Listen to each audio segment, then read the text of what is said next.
محترم، آج کا اجلاس اس بات کا متقاضی ہے کہ کوئی ایک دوسرے پر توان لان نہ کرے، اس میں کوئی شک نہیں، اور نہ یہ کرونا پاکستان کا پیدا کردہ بلا ہے، یہ بین الاقوامی وبا ہے، اور یہ صحابہ کرام کے زمانے میں بھی آیا تھا۔ تاریخ اسلام گواہ ہے کہ سب سے پہلا وبا اسلامی تاریخ میں سن 17 ہجری میں عمر فاروق رضی اللہ کے زمانے میں آیا تھا، اور اس سے 30 سے 35 ہزار صحابہ کرام اور تابعین کا لشکر اور افواج شہید ہوئے تھے، اور پھر عمر فاروق کے ہدایات پر عمرو بن عاص رضی اللہ نے عمل کیا اور تمام افواج کو کوارنٹائن کر دیا، اور ان کو حکم دیا جب وہ سپہ سالار بن گئے کہ تمام افواج جابیہ کے مقام سے اوپر پہاڑوں کی طرف چلے جائیں، اور انہوں نے ایک دوسرے سے علیحدہ کر دیے، اور کوارنٹائن کا تصور وہ عمر فاروق کے جانشی جرنیل عمرو بن عاص نے دیا اور خود رسول اللہ نے دیا ہے۔ لہذا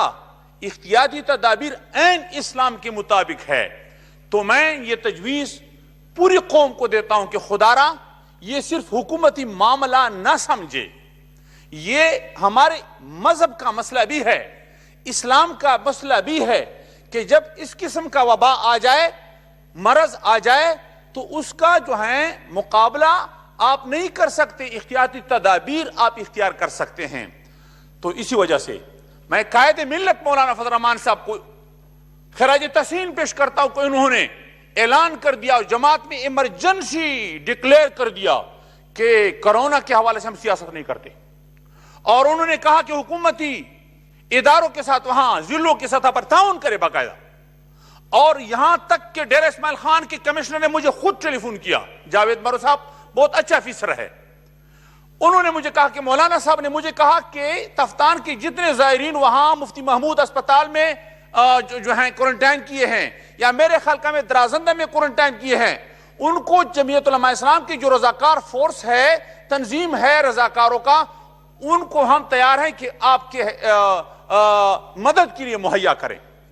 تو پھر انہوں نے حکم دیا کہ پورے پاکستان میں انصار الاسلام کے رضاکار پھیل جائے، اور اس وبا کے خلاف جو ہیں ایک اویئرنس پیدا کریں، ایک شعور لوگوں میں پیدا کریں، اور پھر ہم نے لاکھوں لوگوں میں مفت سینیٹائزر، مفت ماسک تقسیم کیے، لوگوں میں اویئرنس پیدا کر دیا، اور جمعیت علماء اسلام کا جو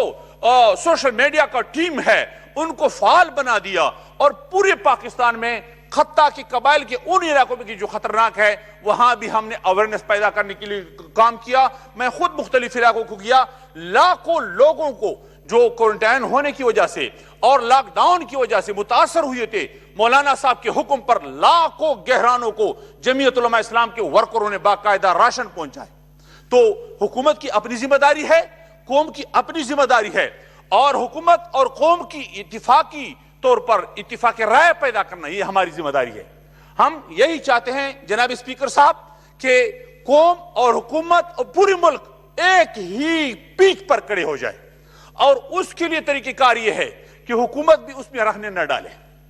اس قسم کے مسائل سامنے نہ لائے کہ اس کی وجہ سے قوم میں جو وحدت پیدا ہوئی ہے وہ پارا پارا ہو جائے۔ مثلا میں آپ کو کہتا ہوں، ایک انتہائی درمندانہ التجا کرتا ہوں کہ کم از کم وہ لوگ جو پاکستان کے آئین کے غدار ہے،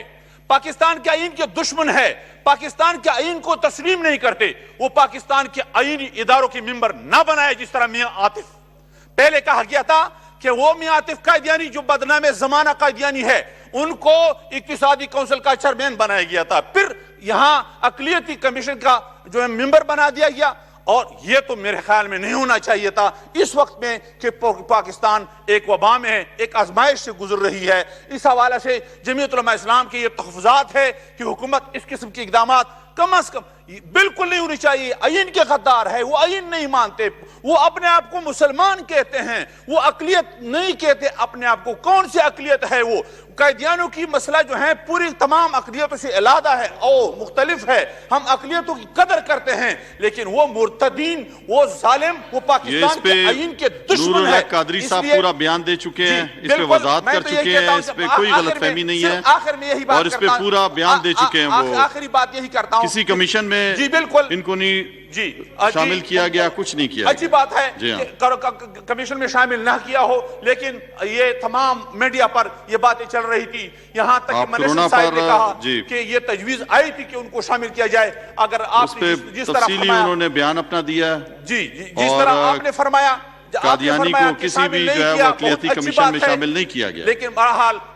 یہ اچھی بات ہے. ہم کم از کم قیدیانی کو, پاکستان کے آئین کے غداروں کو کسی کمیشن میں تسلیم کرنے کے لیے تیار نہیں ہے, اور اسی کا حوالے سے پوری قوم متفق ہے, اور کرونا کے حوالے سے بھی ہم سب متفق ہیں, اور جو ہدایات ہیں ان پر عمل کرنی چاہیے. ایک اور بات جی, تبلیغی جماعت کو بہت ذلیل کر دیا گیا, اور اس میں پتہ نہیں کس نے کیا. اس ملک میں مافیا ہیں مختلف جی. ایسی جماعتیں تھی, بلوچستان سے آئی تھی, میرے خیال میں کوئی اس میں کرونا کا مریض نہیں تھا. 14 دن خام خواہ ان کو مسجد میں کوارنٹائن کر دیا. یار اس میں کوئی مریض نہیں ہے, اس کی ٹیسٹ نہیں کرتے, کیوں اس طرح کر رہے ہو؟